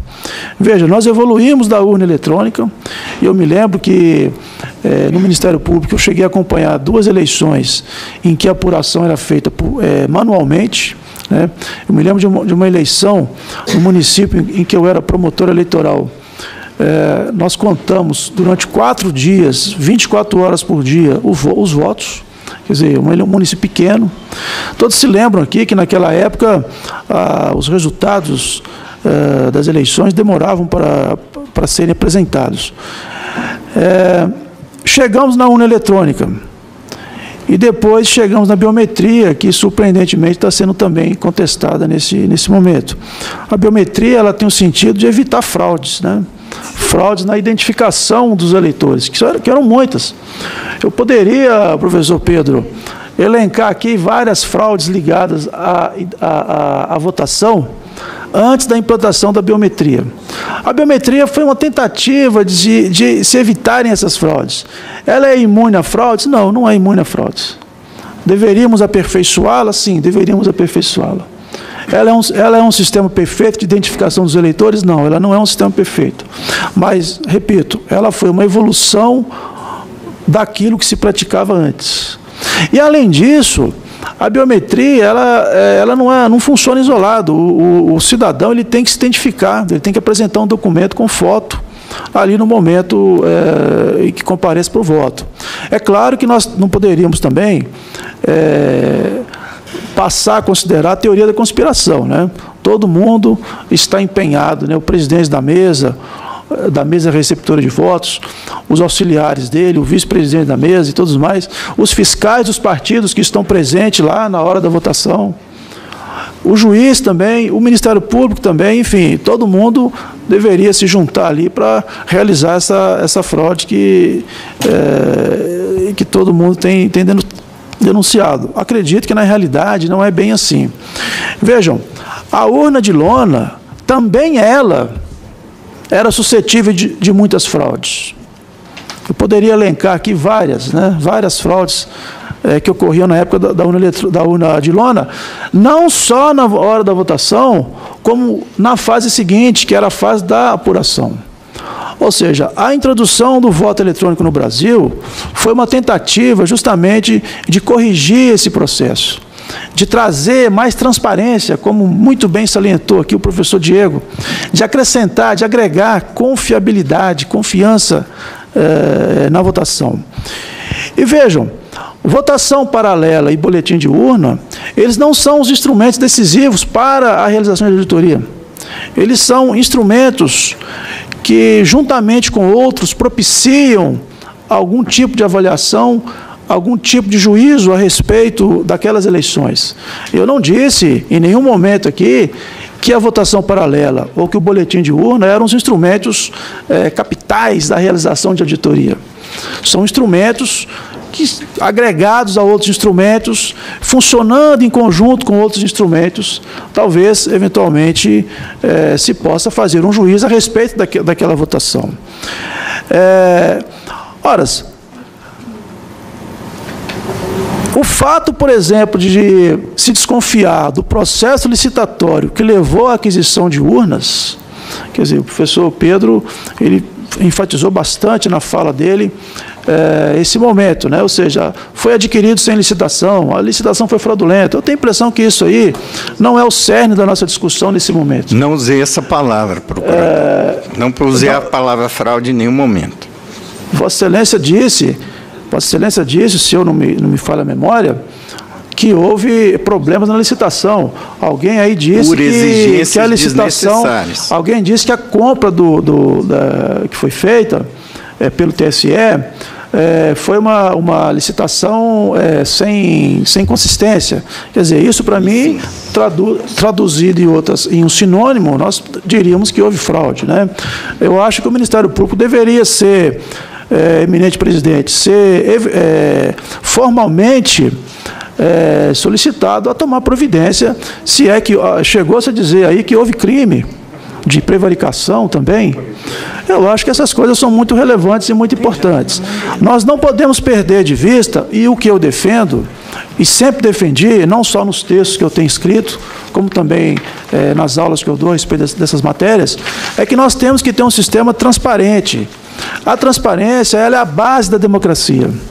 Não se constrói uma sociedade justa, democrática, igualitária, sem transparência. Ou seja, a coisa pública tem que ser resolvida, tem que ser decidida à luz do sol. Não cabe sombras, não cabe meios termos. Agora, o que fazer? A lei está sendo descumprida, eminente senador Cafiberibe. O judiciário descumpre frequentemente as leis. Bem, particularmente, eu não posso responder pelo Poder Judiciário. Também não posso responder pela Procuradoria-Geral da República, porque eu não sou nem o presidente do Supremo, nem o Procurador-Geral da República. Mas, procurador, não cabe ao Ministério Público tomar a iniciativa de investigar? Claro que cabe ao Ministério Público. Quando ele verifica, quando ele verifica, por exemplo, que houve um crime ou que houve uma irregularidade desse porte, ele pode ter, mas ele tem que verificar isso. Quer dizer, cabe ao Ministério Público investigar o descumprimento da lei. Veja, o que é descumprimento, o que é descumprimento da lei? Porque o TSE não disse que não implantaria o voto impresso. Veja, a biometria está sendo implantada tem quanto tempo? Tem mais de 5 anos. Ou seja, eu me lembro que não existe lei que obrigue a ter biometria. Eu me lembro que há pouco tempo atrás houve uma degola aí no orçamento, uma restrição orçamentária. Inclusive, houve até extinção de zonas eleitorais por falta de recursos na Justiça Eleitoral. Várias zonas eleitorais foram extintas. Que eu me recorde, o TSE não disse que não implantaria o voto impresso.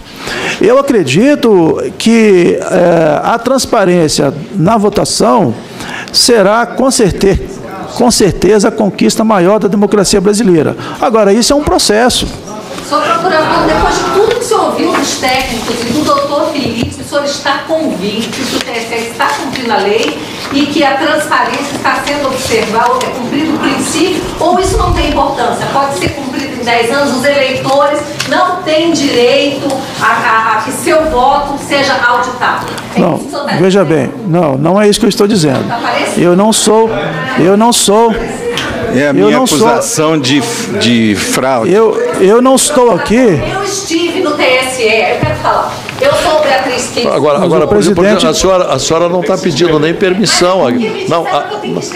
Não, mas a mesa tem um não, mas tem um controle aqui. Eu sou presente. Não, mas nós temos que. Não, eu até admito que as suas ponderações sejam procedentes. Só nós precisamos manter a ordem. Tem o artigo 184 do Regimento Interno que diz o seguinte: é permitido a qualquer pessoa assistir às sessões públicas do lugar que lhe for reservado, desde que se encontre desarmada e se conserve em silêncio, sem dar qualquer sinal de aplauso ou aprovação ao que nela se passar. Tá. Com relação aos protestos, já ouvimos aqui a saciedade.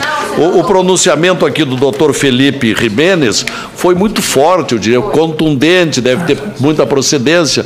Agora, nós temos limites aqui, porque os objetivos que nós temos com esta audiência pública é saber a opinião de técnicos, ao mesmo tempo do aspecto jurídico, para podermos levar adiante. A partir de agora, nós vamos nos reunir para ver qual é o encaminhamento que nós vamos dar dentro da CCJ, da Comissão de Constituição e Justiça. Agora, se transformar isso aqui num acirrado debate, aí foge dos objetivos, né? É isso. Final, então. O que a senhora... Tem pessoas que estão mandando perguntas pela internet. Acho fantástico. Sim, qual é a sua pergunta? Eu posso deixar para o final, se não for. Não, pode ser agora. Tá, então eu queria saber do procurador se ele...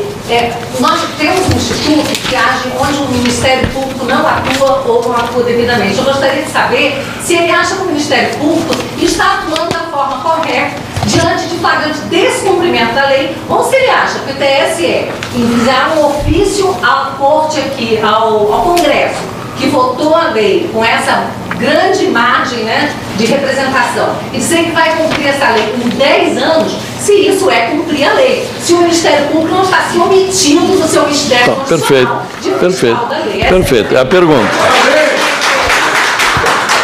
Tá bom, eu estou sendo bastante liberal pela importância do tema e pelos objetivos a que queremos chegar. O senhor quer responder à pergunta? Como é o seu nome? A senhora não... A senhora... Não. Eu sou presidente do Instituto. Não, repita, por gentileza, o seu nome. Repita o nome. Beatriz Kisses, KICIS, presidente do Instituto Resgata Brasil. Tá. O senhor pode responder?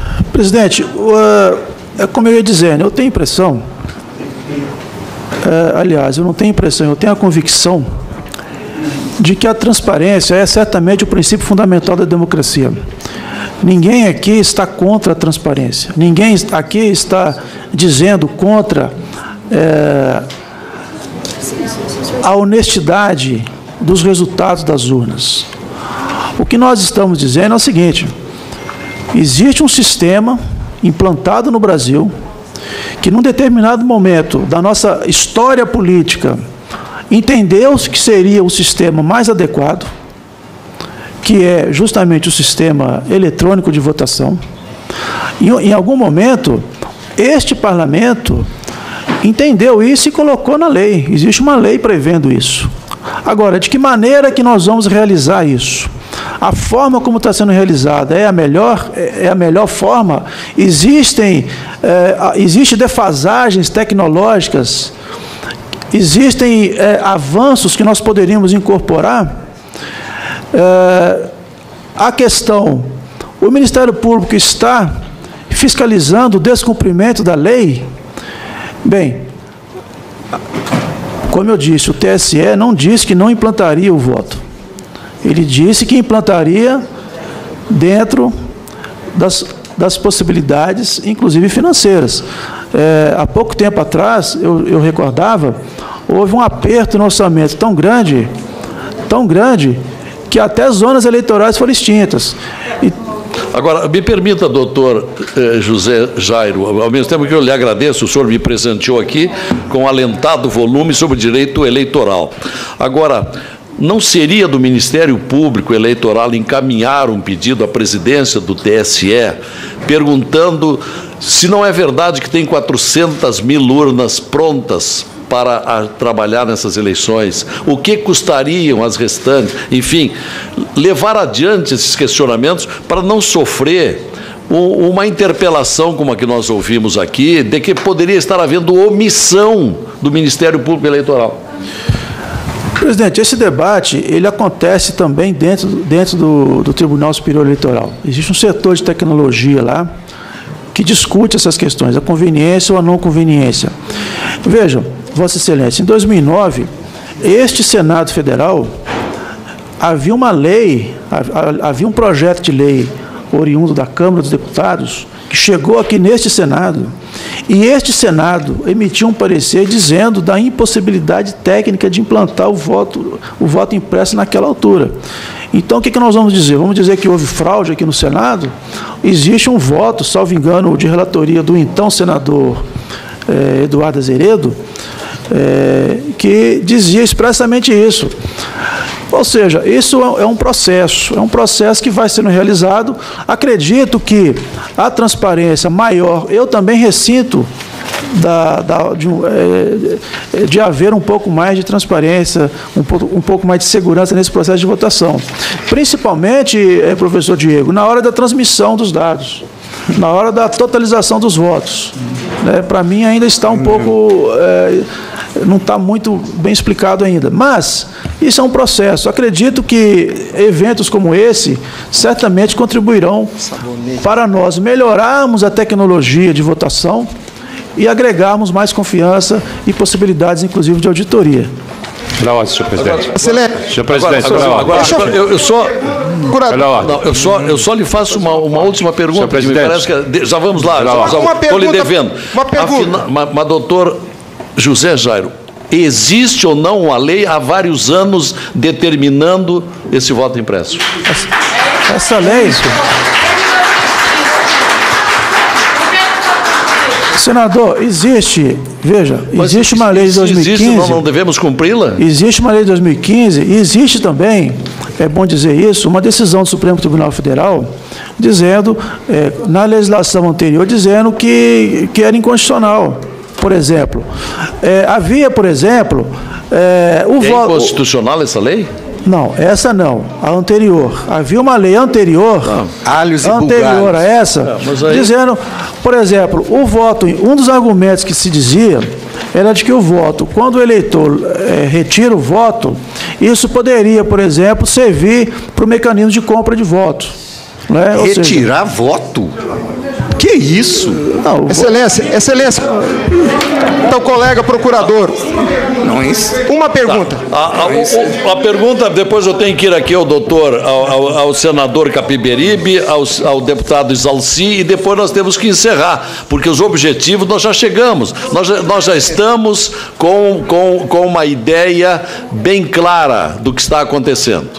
Gostaria de fazer uma parte também, se possível. Tá, mas então o senhor seja breve, por favor. Eu fui citado, gostaria de... Presidente. Também... Então, pela ordem.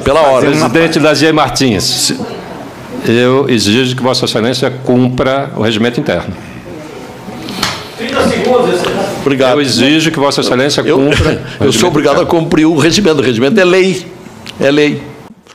Senador Capiberibe. Muito obrigado, presidente. Muito obrigado. Obrigado. Capiberibe.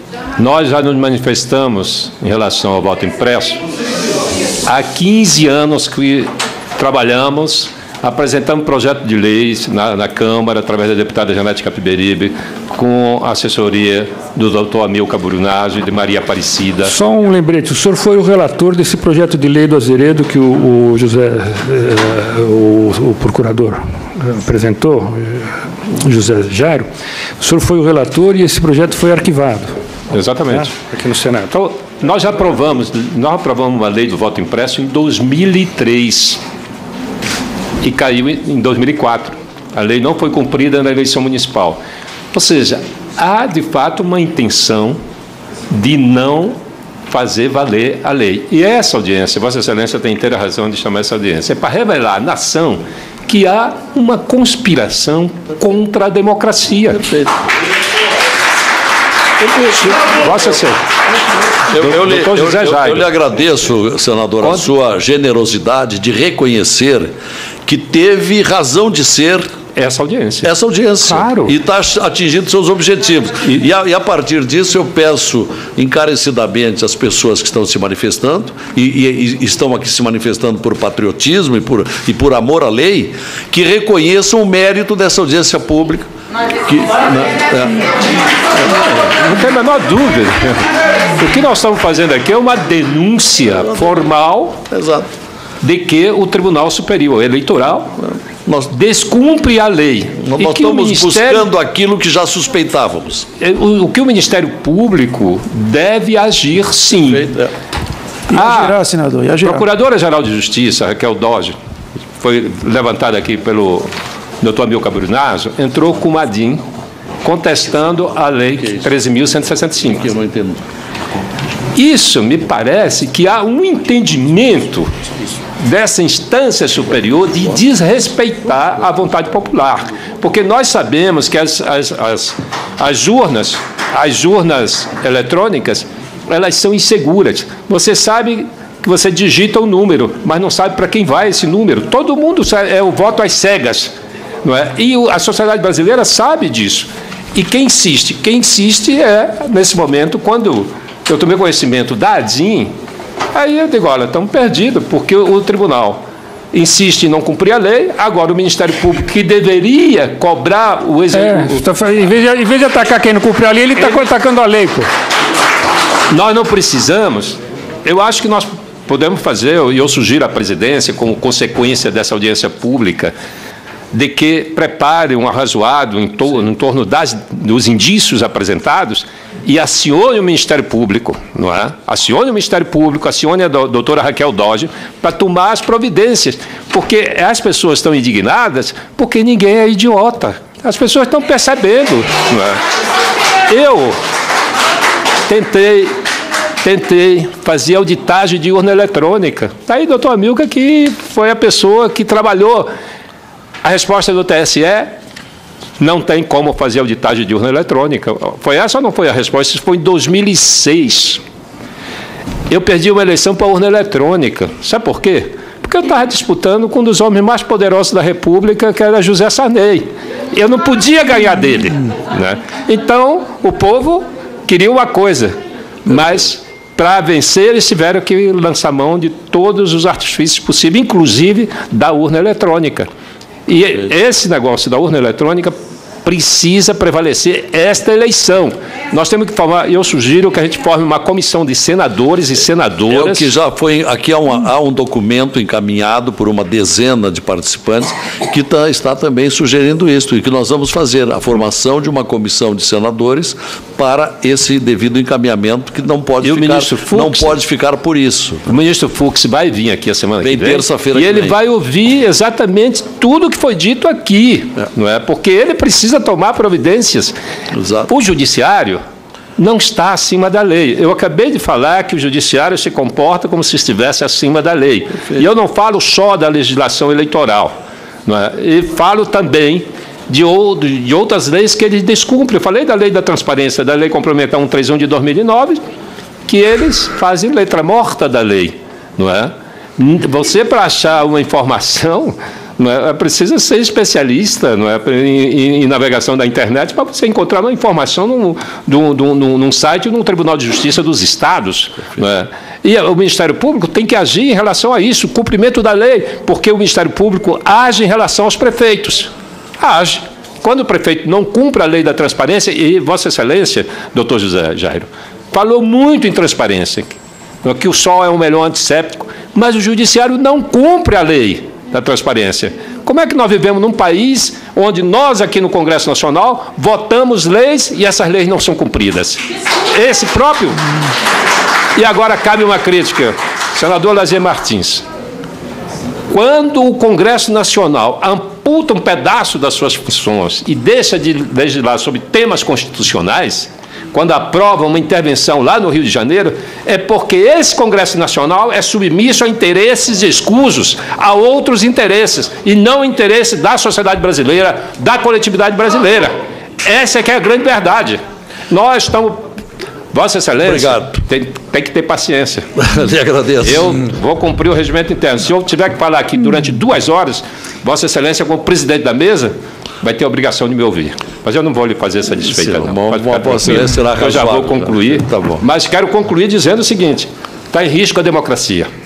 Já se fala e não ter eleições esse ano. Você sabe que isso corre aqui dentro, não é? E eu já fui abordado por senadores que me falaram isso.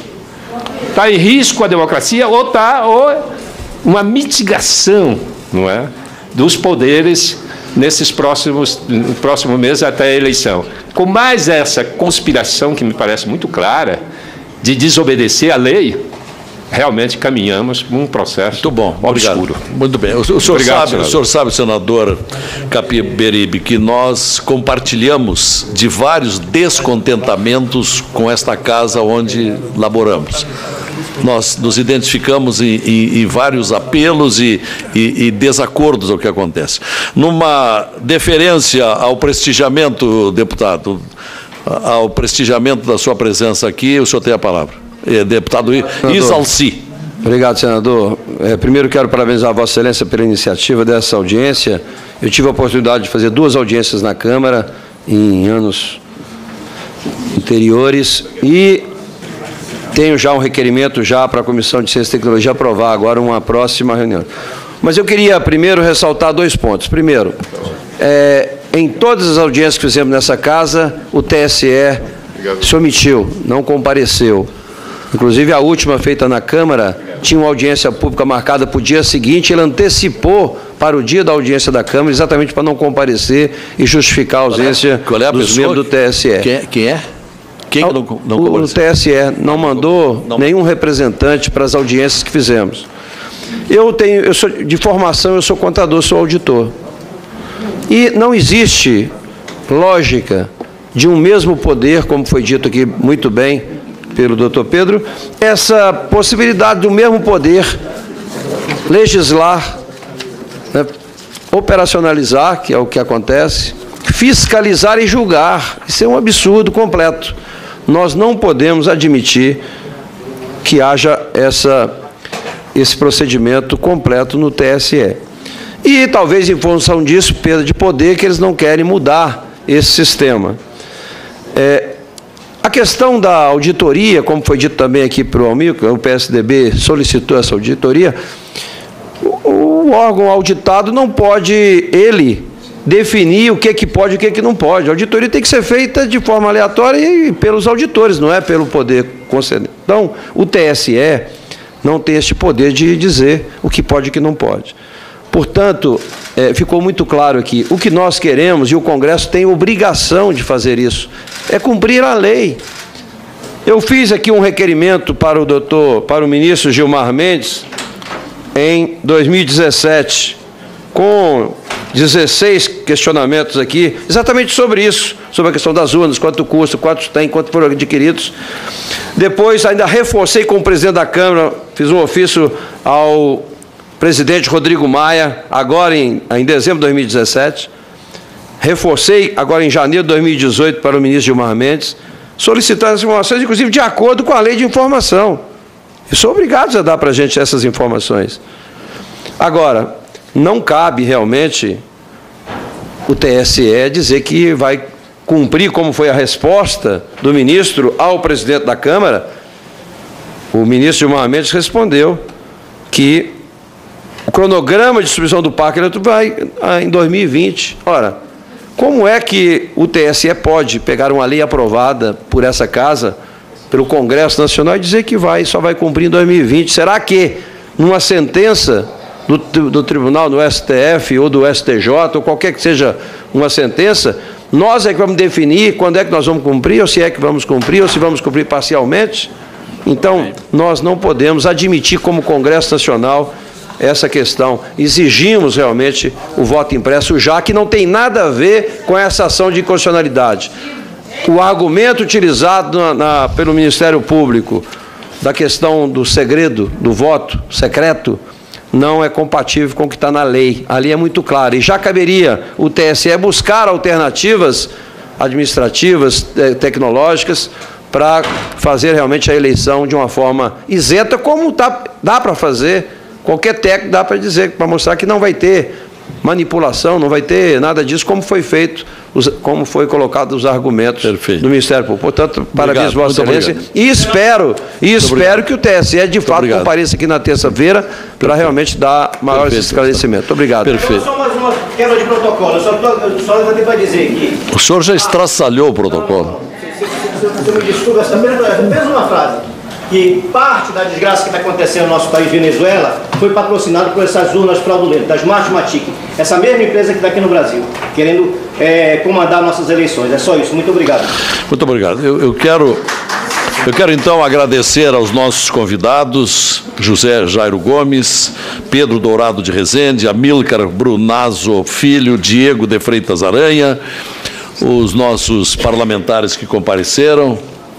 Sucintamente. Sim, senador, já que eu fui citado como tendo acusado o TSE de promover uma licitação fraudulenta, sobre omissão do Ministério Público, vou lhe passar uma cópia da petição que eu apresentei e protocolei na sede da Procuradoria-Geral da República no dia 4 de dezembro do ano passado, cujo último parágrafo lê o seguinte: ante a gravidade da situação, solicita o peticionante seja designada audiência pública para o TSE apresentar justificativas quanto à persistência das vulnerabilidades descritas no relatório do Dr. Diego e debate sobre alternativas de rumo capazes de oferecer à sociedade lisura nas eleições em forma e em medida ansiadas por quem clama por democracia limpa com eleições verificáveis, inclusive exigida em lei ao arrepio de protelações artificiosas